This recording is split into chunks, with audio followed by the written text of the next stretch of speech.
সব নবীর উম্মতেরা হাউমাউ করে কাঁদবে, আর আমার নবী আমাদেরকে জান্নাতের ভিতরে নিয়ে যাবে। সুবহানাল্লাহ বলেন না? কি সম্মানীয় নবী আমার! আমার নবী 3 বছর কোরআনের দাওয়াত দিলেন গোপনে। রসুলের সামনে কেউ নাই, ডাইনে কেউ নাই, বামে কেউ নাই, পিছে কেউ নাই। এখন আমি আপনাদেরকে বলি, আমি এখন কোরআনের কথাগুলো যে আপনাদের সামনে বলতেছি, আমার সামনে যদি কেউ না থাকে, আমার পিছে যদি কেউ না থাকে, আমার মনটা কি ভালো থাকবে? ভালো থাকবে না। আমার নবী কোরআনের দাওয়াত যখন দিলেন 3 বছর গোপনে গোপনে, কেউ রসুলের সাথে নাই। রসুলের মনটা খুব খারাপ হয়ে গেল। আল্লাহর নবীর মনটা খুবই খারাপ। নবী আমার মসজিদে নববীর ভিতরে গিয়া 2 চোখ ধরে কাঁদতেছেন আর বলছেন, আল্লাহ, মক্কায় তো কেউ আমার পক্ষে থাকলো, আমি তো একা হয়ে গেলাম। ও আল্লাহ, আমার পক্ষে তো কেউ নাই, আমি কিভাবে ইসলাম প্রচার করব, দিন প্রচার করব? আবার আল্লাহ বলেন, জিবরাইল যা যা যা যা যা আমার বন্ধুর কাছে যা রে। আমার বন্ধুর চোখের পানি আমি আল্লাহ দেখতে পারি না। ও জিবরাইল যা, আমার বন্ধুরে তুমি বলে দাও না, আমার বন্ধু কিন্তু একা নয়। দুনিয়ার সব মানুষ যদি আমার নবী মুহাম্মদের বিপক্ষে চলে যায়, আমি আল্লাহ কিন্তু আমার বন্ধুর পক্ষে থেকে যাই। আল্লাহু আকবার বলে। টেনশন করার দরকার নাই, হতাশ হওয়ার দরকার নাই। ও বাহাদুরপুরবাসী, আপনাদেরকে একটা মেসেজ এখান থেকে নিতে হবে। কোরআন থেকে আলোচনা করতেছে, কোনো কিচ্ছা কাহিনী বলার জন্য সাতক্ষীরা থেকে আমি আসি নাই। যদি দুনিয়ার সব মানুষ কোরআন মানার কারণে আমার বিপক্ষে চলে যায়, আমার আল্লাহ যদি আমার পক্ষে থাকে, তাহলে কারণ লাগবে নাকি? আমরা বলি আল্লাহ কোরআনের পক্ষে থাকার কারণে সবাই আমার ছেড়ে চলে গেল। আমার আল্লাহ বললেন, ফেরেশতারা শোন শোন শোন, আমার বান্দা কোরআন মানার কারণে ঘর ছেড়েছে, বাড়ি ছেড়েছে, স্ত্রী ছেড়েছে, সন্তান ছেড়েছে। আমার বান্দা জেলে গিয়েছে, কারাগারের মধ্যে জীবন যাপন করেছে। দুনিয়ার সব মানুষ যদি আমার বান্দার বিপক্ষে চলে যায়, ও ফেরেশতারা শুনে রাখ, আমি আল্লাহ কিন্তু আমার বান্দাকে কখনো ছেড়ে যাইতে পারি না। নবী 3 বছর গোপনে দাওয়াত দিলেন, রসুলের চোখ দিয়ে দরদর করে পানি পড়তেছে। এমন সময় জিবরাইল বললেন, নবী কাঁদেন না, কাঁদেন না, আপনার চোখের পানি আমার আল্লাহ সহ্য করতে পারে না। এমন সময় জিবরাইল বললেন, আল্লাহ সুবহানাহু ওয়া তাআলা আপনার গোপনে দাওয়াত দেওয়ার কথা বলেছেন। গোপনে দাওয়াত দেওয়ার কারণে আল্লাহ রসুলের সামনে কিছু লোক তৈরি হয়ে গেল, পিছে কিছু বাহিনী তৈরি হয়ে গেল। রসুলের মন ভালো না খারাপ? ভালো না খারাপ? আল্লাহ নবীর মনটা ভালো হয়ে গেল।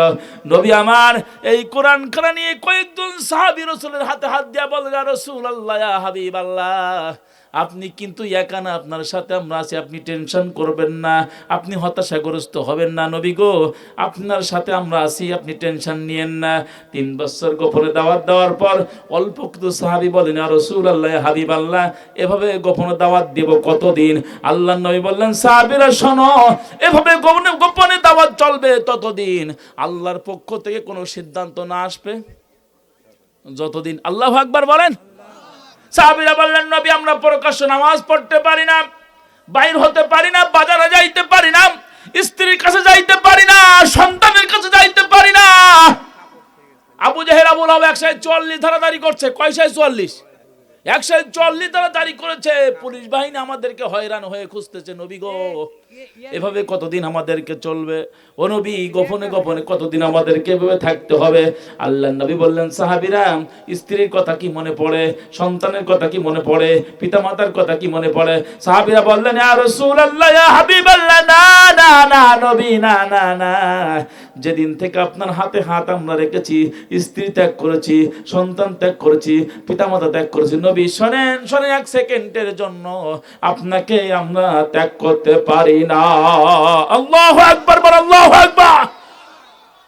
নবী বললেন, সাহাবী শোনো, যদি এই ঈমান তোমাদেরকে হয়, আমি নবী ঘোষণা দিলাম আল্লাহর পক্ষ থেকে খুব তাড়াতাড়ি সাহায্য এসে যাবে। আমার নবী কোরআনখানা বুকের ভিতরে রাখলেন। রাখার পর কাবার চত্বরে আল্লাহ রসুল কোরআন তেলাওয়াত করতেছেন। কোন চত্বরে? কাবার চত্বরে রসুল কোরআন তেলাওয়াত করতেছেন। যে নবীর উপর কোরআন নাজিল হলো, ওই নবী যদি কোরআন পড়ে কেমন লাগবে বলেন তো? আল্লাহু আকবার বলেন। আরে এই কোরআন, এর দাম এত বেশি, এর গুরুত্ব এত বেশি। দেখেন, ইমাম সাহেব 5 ওয়াক্ত নামাজে একই সূরা পড়ে, সূরা ফাতিহা ছাড়া অন্য সূরা পড়ে নাকি? খারাপ লাগে? সুন্দর লাগে না? নতুন নতুন লাগে, যত পড়ে তত ভালো লাগে। আর আপনি এক গান একবার দুইবার পাঁচবার শুনবেন, ওই গান শুনতে মন চায়, ওই গানের মুখে ঝেড়ার বাড়ি মারি, এরকম হয় না? ওই গান নতুন গান কি আস তাই লোডে, পুরাতন গানা চলবে। কিন্তু এই কোরআন যখন ইমাম সাহেব পড়ে, কখনো কি বলেছেন এই কোরআন এই সূরা ফাতিহা পড়া যাবে অন্য সূরা দিয়ে পড়ো? সামনে ভাইরা আমার, কোরআনের পক্ষে থাকলে বাধা আসে না নাই? আসে না নাই? কথা বলেন, আসে। কিন্তু যত বাধা আসুক না, কত চক্রান্ত ষড়যন্ত্র করে হোক না কেন, আল্লাহর জমিনে আল্লাহর কোরআনের পক্ষ থাকবো, এক সেকেন্ডের জন্য বাতিলের কাছে মাথা নত করবো না। কথা বলেন না কেন? সুতরাং এখান থেকে শিক্ষা নিতে হবে, এই কোরআনের পক্ষে থাকার কারণে যদি আল্লামা সাঈদীর মতো বিশ্ববিখ্যাত আলেম জীবন দিতে পারে, তাহলে আমাদেরকেও যদি ময়দানে ডাক আসে, আমরা জীবন বিলায় দেব, বাতিলের কাছে মাথা নত করবো না, করবো না, করবো না। কথা বলেন। সম্মানিত ভাইরা, একটা জিনিস আপনাদেরকে মনে রাখতে হবে, শয়তান সবসময় কাটি মারবে, মারবে না? যিনি ইসলামকে নিষিদ্ধ করলো, সময়ের পরিবর্তনে বাংলার জমিন তাদের জন্য নিষিদ্ধ হয়ে গেল। করেছেন কে? কথা বলেন এখন, করেছেন কে? আলেমদেরকে জেলখানার ভিতরে যারা ঢোকালো, ঘর ছাড়া বাড়ি ছাড়া করলো, আল্লাহ সুবহানাহু ওয়া তাআলা বললেন ওয়া মাকারু আল্লাহ, যত ষড়যন্ত্র চক্রান্ত তোমরা করেছো না কেন, আলেমদেরকে ঘর ছাড়া করেছো, আমি আল্লাহ তোমাকে দেশ ছাড়া করে দিলাম। কথা বলেন না কেন? এখন আছে কোথায়? কোথায়? যেখানের মাল সেখানে চলে গেছে। কোনো লাফালাফি করে কাজ হবে না। ইসলাম নিষিদ্ধ করার মতন ক্ষমতা পৃথিবীতে কোনো জালেমের আছে নাকি? আছে নাকি? এখন যেখানের মাল সেখানে চলে গেছে, ওখান থেকে হালকা করে সুরসুরি দিচ্ছে, মনে করতে যে বাংলার আগুনে আবার তুমি দাও দাও করে আগুন জ্বালাবা। শুনে রাখো, এ জমিনে শহীদের রক্ত ঝরেছে, অসংখ্য শহীদের রক্ত এই জমিনে ঝরেছে, এই সময় এই জমিনে আলেমদের রক্ত ঝরেছে, অসংখ্য ছাত্র জীবন দিয়েছে, শহীদের রক্তের এই জমিন কখনো জালেমের কাছে আমরা ছেড়ে দেব না, দেব না, দেব না। শান্তি নাই, ডাইনের শান্তি নাই, বলেন শান্তি নাই, ডাইনের শান্তি নাই। লাল পাসপোর্ট সঙ্গে লইয়া কতদিন থাকবা দিল্লি বইয়া? কথা বলেন, কথা বলেন। লাল পাসপোর্ট সঙ্গে লইয়া কতদিন থাকবা দিল্লি বইয়া?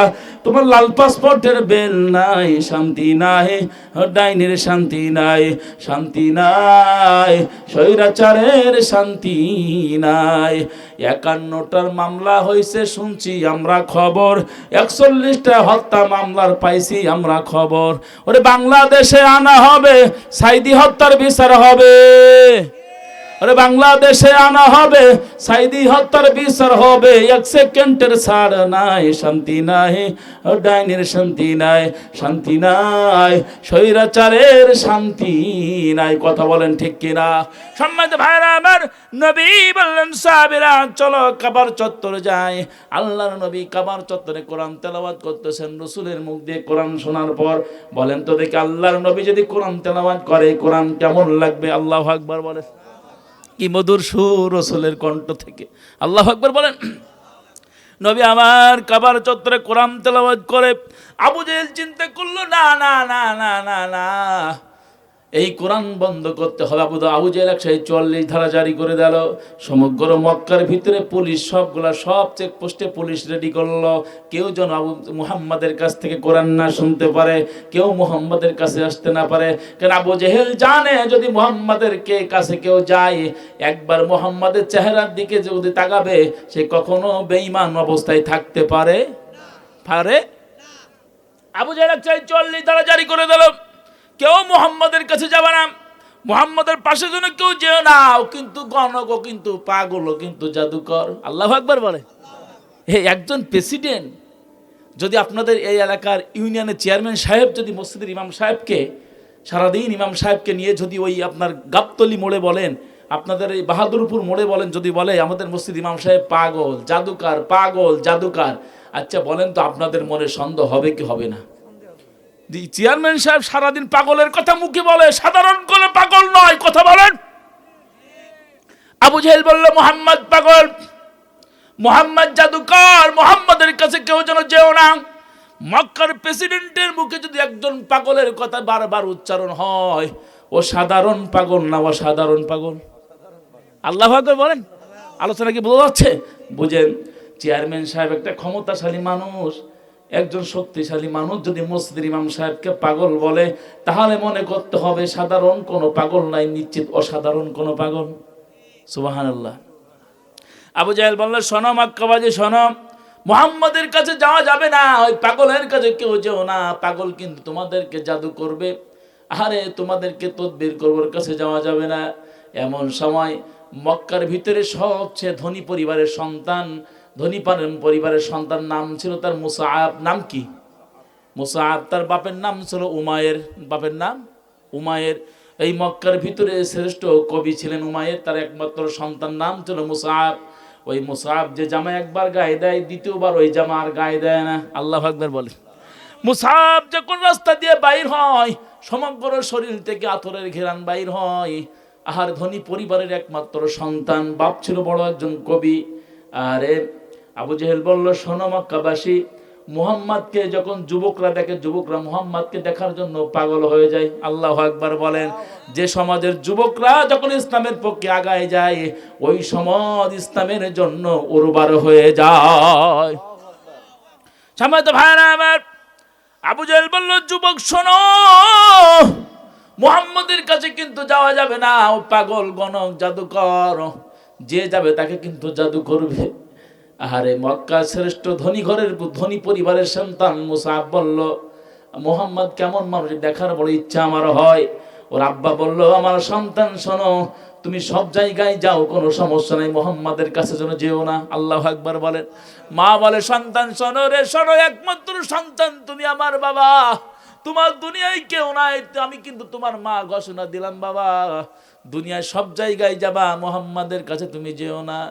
যুবক মানুষ, ছোট্ট যুবক মানুষ, মনের ভিতরে খুব বড় সন্দেহ তৈরি হয়ে গেল।